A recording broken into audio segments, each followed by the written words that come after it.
Hey folks, Dust here, and I'm continuing my preview of the quarterfinals for the FACEIT Major. In the description below, you can find a link for part 1, where I focused on Big versus Navi and Complexity versus Made in Brazil. But in this one, I'll be focusing on Liquid versus HellRaisers and Astralis versus FaZe. Again, I'm feeling a bit under the weather, so no webcam, and I might sound a little bit weird with my voice, but wanted to still put the content out anyway.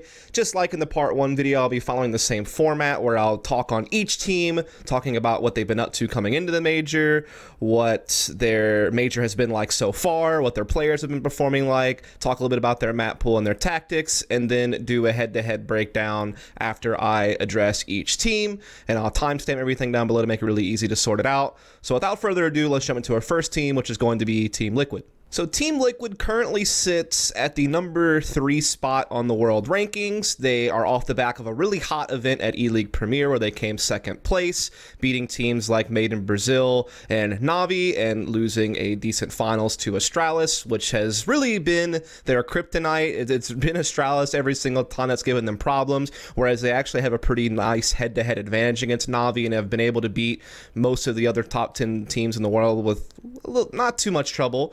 You know, but they have had a couple of disappointments as well. You know, you look at ESL1 Cologne, where they came dead last, losing to Big and North, which of course Big was a team that went on to go all the way to the finals, and North later on did some really cool stuff at Stockholm, but this is still certainly going to be disappointing with Liquid standards. They took top 4 at Belo Horizonte, where they lost in the semifinals to FaZe after having beat Big a couple of times, and they lost to Mousesports in the group stage.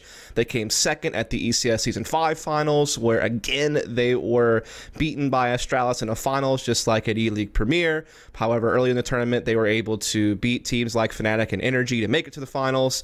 And then the Season 5 finals for Star Ladder, they actually lost to Energy in an upset, despite having beat Energy earlier in the groups and had beat some other teams like what is now Red Reserve but formerly Godsent, and then a couple of smaller teams like Avangard and stuff like that. EPL Season 7 finals before that, they came 2nd again to Astralis, so this is 3 different finals they've lost to Astralis. This EPL Season 7 finals, the finals at E-League Premier, and the finals at ECS Season 5. Poor Liquid, just can't seem to get Astralis, but they, again, at this tournament beat Navi and Mousesports, and so we're beating some other top 10 teams in the world. And with all of that, they certainly established themselves as, you know, a top 5 team in the world, and currently, like I said, sit at number 3. So outside of a really disappointing result at ESL1 Cologne and the upset loss to Energy at the Star Ladder Season 5 finals, they have been pretty hot for the last few months. Definitely doing some great work with this lineup. Definitely a contender on the international front. So far at the major, they have looked the best of really any team at the event. Of all the top teams at the event, they've had the cleanest run. In fact, I'm pretty sure they're the only team that 3-0'd both the Challengers and Legend stages of the tournament, so they haven't dropped a single map yet at the tournament. Perfect 6-0 record. They did have a couple of overtime games that were iffy. You know, they had the Vega Squadron overtime game in the Challenger stage that was a bit scary, but earlier on in the Challenger stage, they beat Optic and HellRaisers without too much trouble. And then in the Legend stage, they got the lucky draw of Windstrike first, to be fair, so that was kind of a free win. But then they played a NIP team that was pretty strong, able to beat them out there. And then Astralis, they almost choked out. You know, they had a big 13-round T-side in the first half of that Inferno game, then allowed Astralis to come back and put it into overtime. A couple of rounds that went really bad. They lost a 1v3 to Glaive. They lost a 4v2 in the last round of regulation. So there's a couple of iffy rounds here where they probably should have won that in regulation, but they wound up winning it in overtime, and that's how they make it over to the playoffs. As far as player performance goes, Naf is the number 4 ranked player overall in rating for the tournament from the Legend stage. He's also number 4 in KPR. Twist is ranked number 7 overall in rating in Legend stage. He was number 4 on the Challenger stage. He has the lowest deaths per round next to Android in the tournament, and also has some pretty sick headshot rankings in those categories. We won't talk about those too much. Elige is ranked number 9 overall for Legend stages and was tied at number 4 with Twist in the Challenger stage. He's also number 2 in ADR in the Legend stage, so he's definitely at peak performance. Nitro is number 4 in lowest deaths per round, and he's number 3 in opening kills per round and number 1 in success in opening duels alongside Fallen. So he's definitely been putting in some work, even if he's not, you know, a player that's ranked number whatever overall at the tournament. And so these 4 players are completely crushing it, particularly Naf, Elige, and Twist. The key riflers of this team are super on form, which is exactly what you want. The confidence seems to be there. They are looking really, really sharp. And even though Taco doesn't have crazy numbers or anything like that, he's definitely doing his job, which is exactly what this team needs him to do to be able to perform. So really solid performance from all the star players from Team Liquid so far. Coming into these playoffs, their map pool is, I guess, one of the more shallow map pools in the top 5 teams in the world. You know, especially if you compare them to a team like Astralis and even Na'Vi, I think has a little bit of a deeper map pool than Team Liquid. But I will say that what Liquid does have going for them is they are really solid on cash. They have a 9-2 record on that map that seems to be kind of a specialist pick for them. One of the few teams in the world that really seem to be able to specialize on cash. There's only a couple other teams that you would even really put in that same category.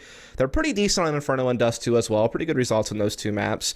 They have actually looked quite good on Mirage at this tournament, beating Optic, Windstrike, and NIP. Granted, the Windstrike and Optic games aren't that strong of wins, but the win over NIP is pretty legit. And again, their Inferno looked pretty good against HellRaisers and Astralis. So, you know, putting that up there. Their Overpass, I think, might be a good map for them. I'm not really sure. They haven't played it much, but they've won the last 3 in a row, including beating Na'Vi. And Na'Vi is one of the best Overpass teams in the world next to Astralis.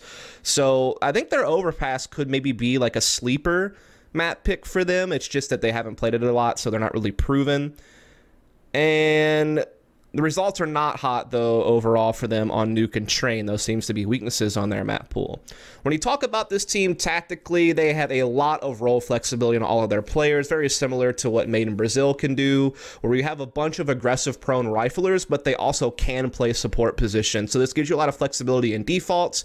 You can make players more active in map-specific situations, and when you do actually go for an execute, you have plenty of riflers who can go in and trade frag and make openings. You know, Elige and Nitro are the classic entry duo for Liquid for some time. They still do that at times, though Nitro is also the primary op for the team. But even guys like Naf and Twist can be really good at being like entry, second entry type players and execute. So they are really well poised to be an explosive team. Taco obviously usually on the edge of the map, but can be part of the control group in other maps like mid on Mirage. Again, Naf also usually an edge player, but at times on maps like Cash and Inferno and Overpass, he can actually be an entry type player. Twist, again, can be on the edge of the map sometimes, like on Cash at B or Apartments on Mirage and Inferno, but he also can be the main attack group on a map, say, like Cash or Overpass. Him and Naf kind of trade who plays outside of B on Cash, and then, you know, for Twist on a map like Overpass, he's actually really active in the bathrooms and at mid on the A side of the map. So again, it's very map specific, but they have a lot of role flexibility is the point. And Nitro has turned out to be a very serviceable AWP, even if he's not going to be one rivaling the top operators in the world, especially in teams that are right around the ranking that Liquid is. And he's actually proven that he's a true in-game leader. I think the fact that he was able to lead Liquid so well at E-League Premier without Zeus standing behind him is proof that Nitro is capable of running this team, and I think he should maybe get a little bit more credit for being an in-game leader. Even his players speak very highly of him as a leader and say he does a really good job maintaining discipline and running things. So certainly Zeus has an impact on this team. Certainly Zeus is going to get credit for helping out Nitro and helping out the team, and he certainly deserves that. But I think maybe Nitro deserves a little bit more credit as an in-game leader than he's been given so far. So that's something I kind of wanted to point out there. And they're just really flexible with their strategy, just like they are with their roles. I mean, they are great at playing defaults. They're great at times, you know, emphasizing one part of the map really on and around, whether they want to lean towards a bomb site or really lean heavily towards mid. They're able to play really fast-paced Counter-Strike. They have even had some innovations on executes, particularly on Cash and stuff like that. I've seen them pull out some really wacky stuff. So they are a team that is probably one of the deepest playbooks in Counter-Strike outside of Astralis and maybe a couple of other teams. Like they're really tactically sound, and so they have a whole lot going for them between talent and, you know, playbook and role flexibility. I think this map pool is like one of the biggest things they could be working on, because outside of Cash, there's no clear other map where like, yeah, they're super sick on this map. They're a heavy favorite. So that is a little bit about Liquid. Now going into HellRaisers, this is a team that has struggled a lot just because Woxic has not been able to play with them at the DreamHack Master Stockholm, at least for the whole event. He did make it for the Mouse series that they wound up losing and going out in groups. He also was not able to attend IEM Shanghai. And then there's been a couple of other results for this team that have been disappointing, like going out in groups at the StarLadder Season 5 finals and, you know, having some other stuff not go their way, like not qualifying for Cologne, for example, and, you know, just some other offline performances didn't go well. But they've also had some cool stuff happen for them. You know, they were able to get second at DreamHack Tour, so at least doing really well at like the Tier 2 type events. you know, being able to beat up on teams like Imperial and what is now Red Reserve. And they've had a little bit of a rivalry with North where they traded series back and forth. You know, for one, they won that BetsNet Masters event where they beat North a couple of different times. I think they beat them in the upper bracket finals and in the grand finals. They also beat like Fragsters and Red Reserve. And so they've had a couple of cool events, and I think they've always been seen as a team that has enough talent to be able to upset teams, like pull a map off that you might not expect, or maybe even just pull an upset entirely in a series. Particularly speaking, Woxic and Issa are just absolute studs, super, super good players, definitely star players to keep an eye on going forward. And I think Bondic's been kind of a serviceable third best player for this team. He's decent. He's not going to be like flashy or crazy star. He's actually pretty good in clutch situations, plays his role out well, and definitely can be a supporting fragging factor to people like Woxic and Issa. And then Angel, of course, a capable in-game leader who has always been able to take kind of players that were obscure, figure out a way to make them work, and make his team at least a dangerous kind of top 15 team in the world, so to speak. Again, upset potential. At the major so far, they were able to make it through the challenger stage. Okay, I mean, they had some overtimes they had to deal with, right? They beat North in an overtime in their opening game. Their last game included a triple overtime game on Train, and then they lost to Liquid, but then they beat Gambit, beat the Optic, beat North, made it to Legend Stage. In the Legend Stage, they lost their opening game on double overtime to G2.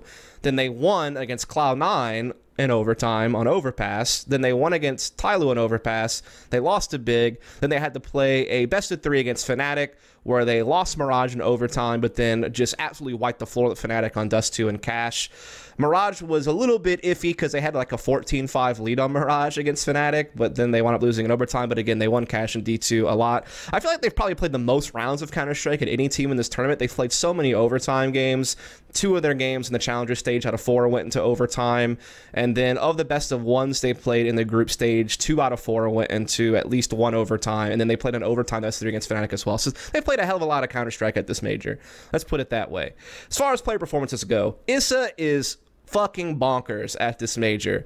He is number 9 in overall rating for Legend Stage. He was number 5 in the Challenger Stage. He's number 1 in KD difference, number 3 in ADR, number 1 in total kills, number 2 in kills per round, number 1 in total headshots and headshots per round, and number 1 in total opening kills. Holy fuck, Issa.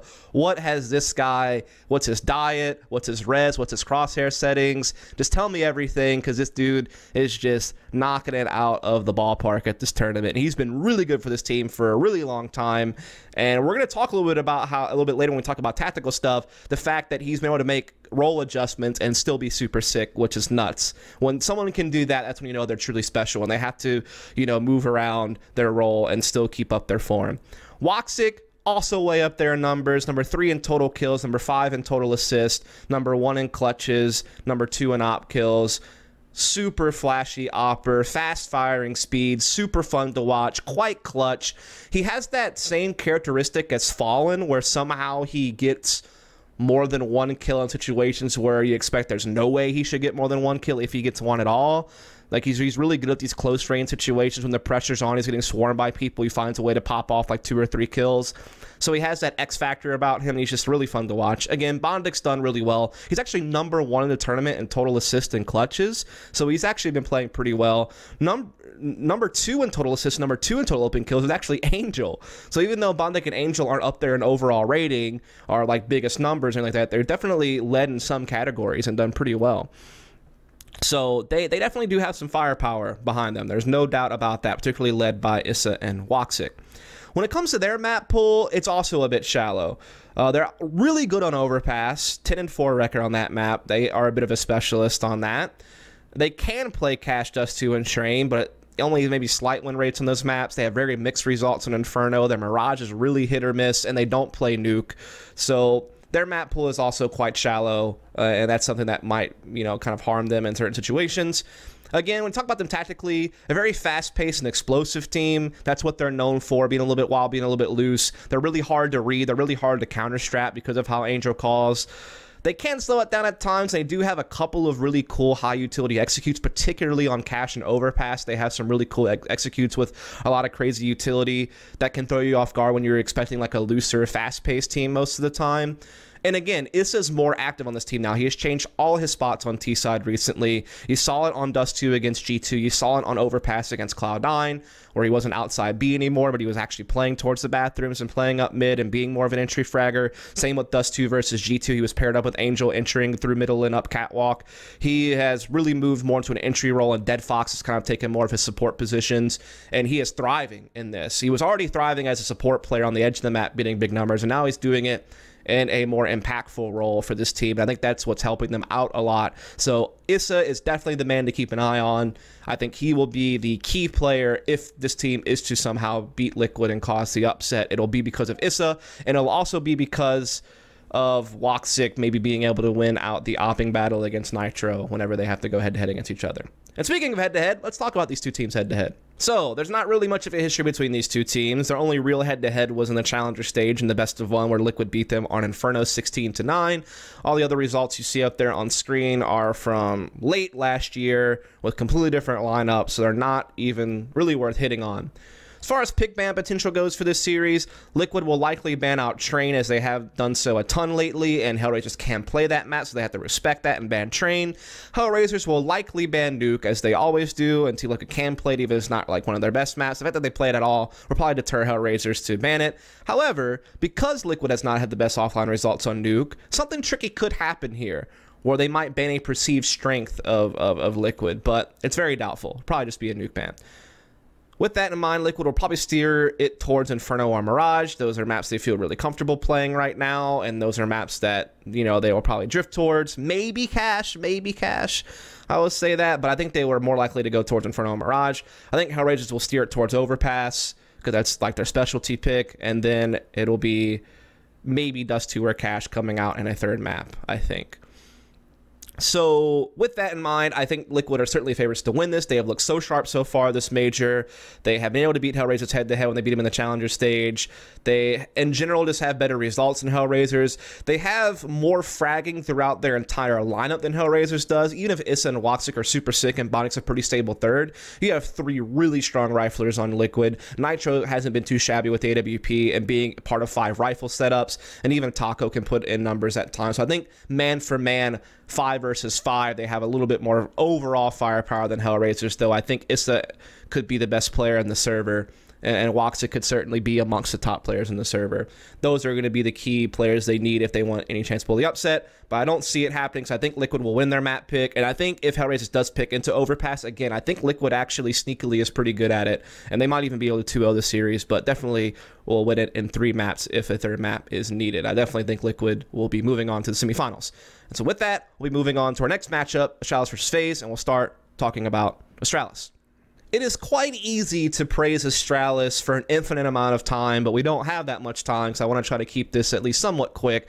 But just to give you some quick numbers for Astralis on why you should praise them, I have a bunch of different stats here that are going to just maybe knock your socks off. It's the fact that they have been to 9 LANs before they have come to this major. They have made the finals of 6 of those 9 events, and out of those 6 finals, they've won 4 of them, which is E-League Premier, ECS Season 5, EPL Season 7, and DreamHack Masters Marseille. They have placed top 4 in 2 other events, which means they have only placed outside the top 4 one time out of 9 LAN events, and that was the very first event they played with Majors, which was Starlighter Season 4, where they lost in the quarterfinals.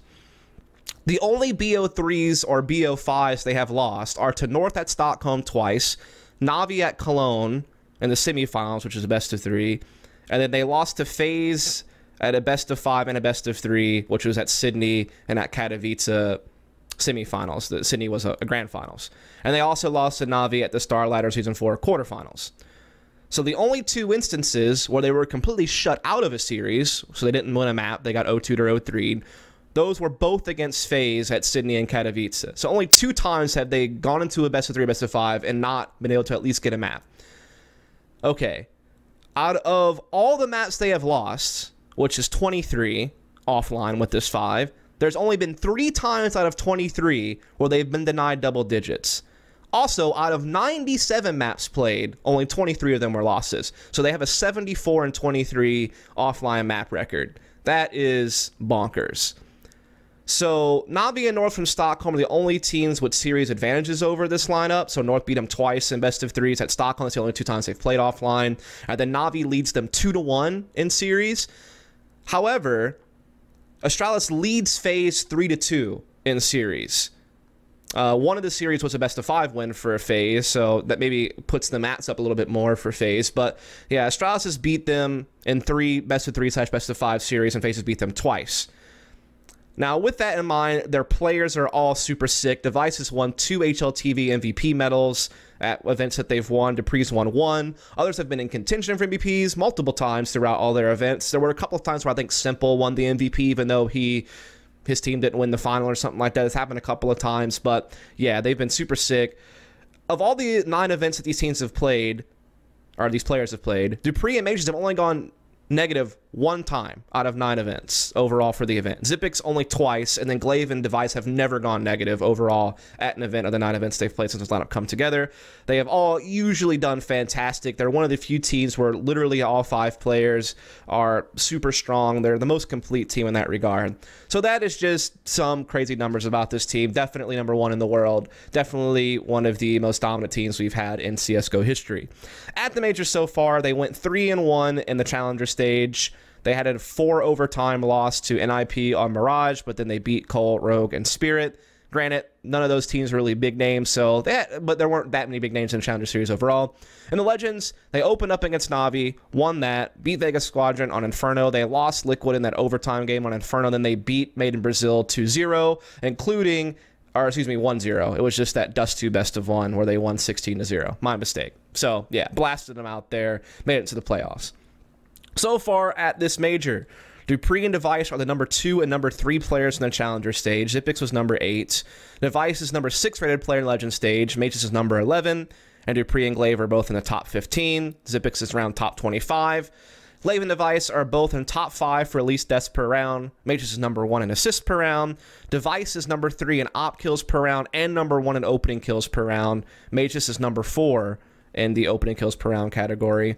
And Device and Mages are both in top 5 for success in opening duels. So they are all having quite a solid tournament, as they usually have had. So they are definitely a full-fledged lineup when it comes to firepower. With their map pool, deepest map pool in CSGO right now, not even close to anyone else. I mean, they are light years ahead. They are 17-0 on Nuke Offline. This will go down as one of the best winning streaks on a single map in CSGO history. I would imagine they are super dominant on Nuke. Don't fuck with them there. 7-1 on Dust 2, 13-4 on Overpass, 11-5 on Mirage, 16-8 on Inferno, 6-2 on Train. The only perceived weakness that you could think of is the fact that they are 4-3 on Cash. There is not a single map in the 7-map pool where they do not have a winning, like a positive win rate on the map, offline. No one else can claim that, I'm pretty sure. So there's a little bit of weaknesses here and there, but they have a super stack map pool, which means they can go in a lot of different directions. Tactically speaking, this is the most complete team with the best established roles. Bringing in Mages has put him into more of a peripheral role with Zipix. It's gotten Dupree back into an entry fragger role. Device, a crazy dynamic opper, and Glaive able to be kind of that in-game leader entry combo with Dupree, but also be a support factor as well. So they have some of the best established roles in CSGO right now. They also have some role flexibility, but they really have well-defined jobs for every player, and they have a great system, and I think that's what keeps them sharp. They're the most fundamentally sound team in Counter-Strike, in my opinion. They are really disciplined. They are really well whenever they have a man advantage closing it. They can play from behind. They can play out 3v3 type situations really well. And they have one of the best defaults and mid-round decision making in a game. Time and time again, I've seen Glaive call games where he has a certain cadence to the game. He sets himself up for later rounds and earlier rounds. Like, he'll do certain things early in the half, knowing that later on in the half he's going to use it as a fake, or he knows that he's kind of conditioned a team to expect a certain thing, and then later on he can throw you a curveball towards the end of the half. He's really good at doing that type of thing, just having a game plan for the entire half. It's not just making mid-round decisions every single individual round, but thinking about what am I going to do in the future? Because I've been setting them to think this certain way all game long, I can do this later. And I think that's really incredible. They've innovated some crazy HE grenade stacks. They've come up with some other really cool executes. They have really great pacing change capabilities.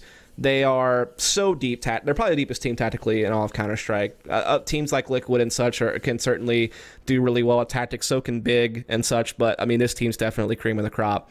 So you can't really praise this team enough. They are certainly the front runners of this event, and they deserve that title.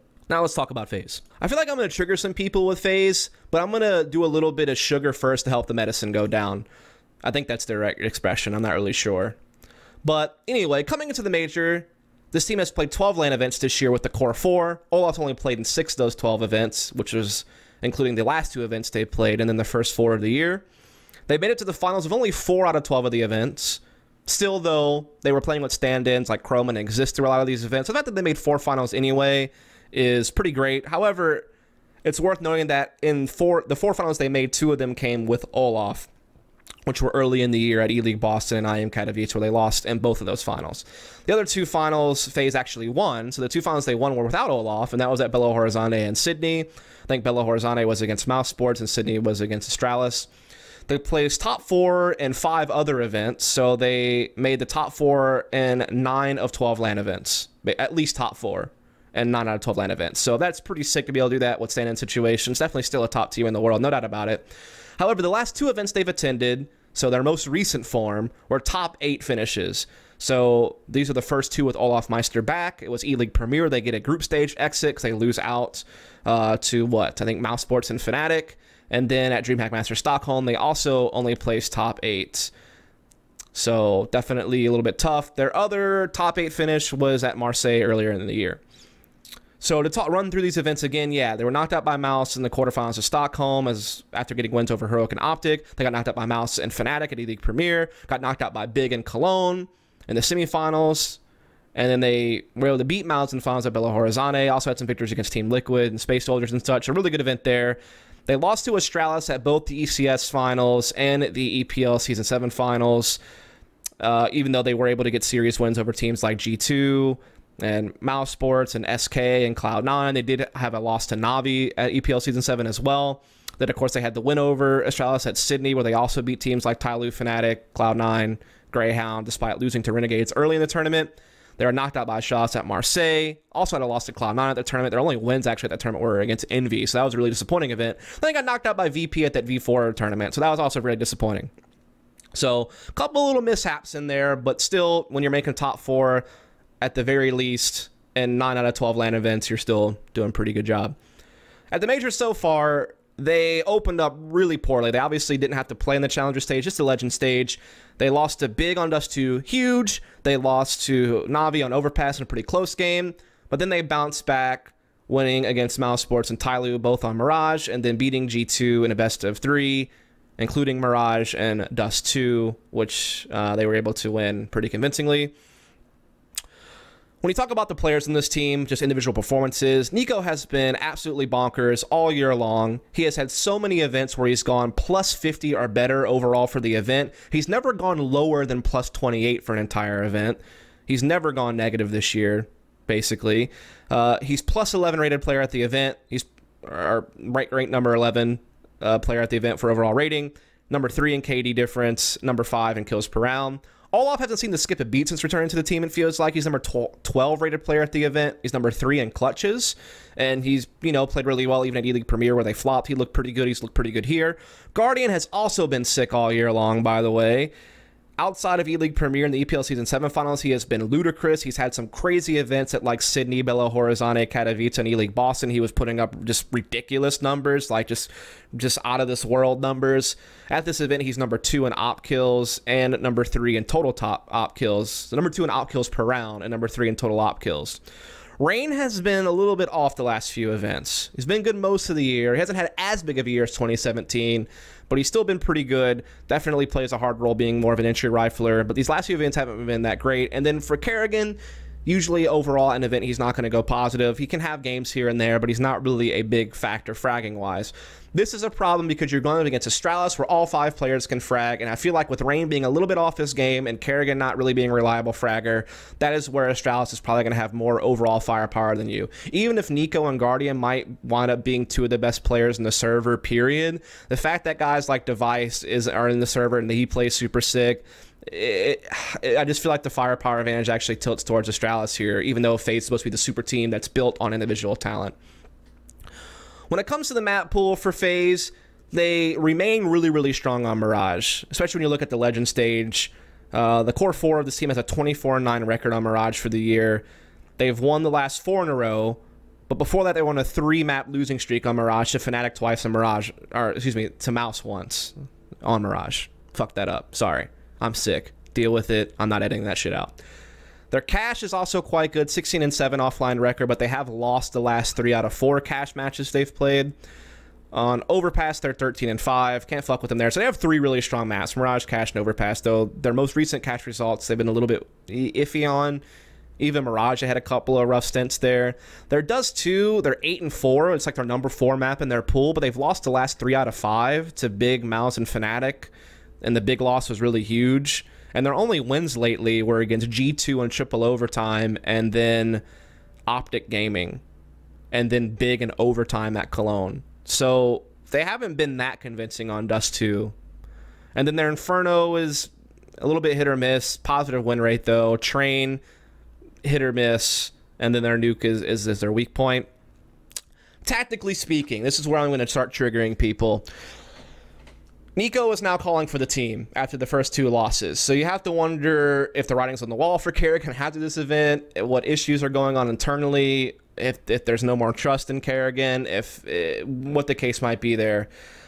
This team has always prided itself on having a very loose, aggressive style that's fueled by a lot of individual talent. And so with that talent, that can sometimes be enough just to play really basic, simple Counter-Strike and still be able to win rounds, because you can trade really well because you have super talented players, and then you just play out 3v3 smart with good team play, and you can win rounds. Like they've really been prided on that. Every now and then you see some cool executes, some cool smokes from Kerrigan, but that's really more of like a small amount of added flair that only happens occasionally. Like their foundation is built upon loose aggressive play. However, their T-sides have been astoundingly awful for the amount of talent that they have. When you do the talent to T-side success ratio, it seems way skewed. Just not exactly something to really be impressed by. And this is where I'm going to piss people off, I guess, but these are just facts.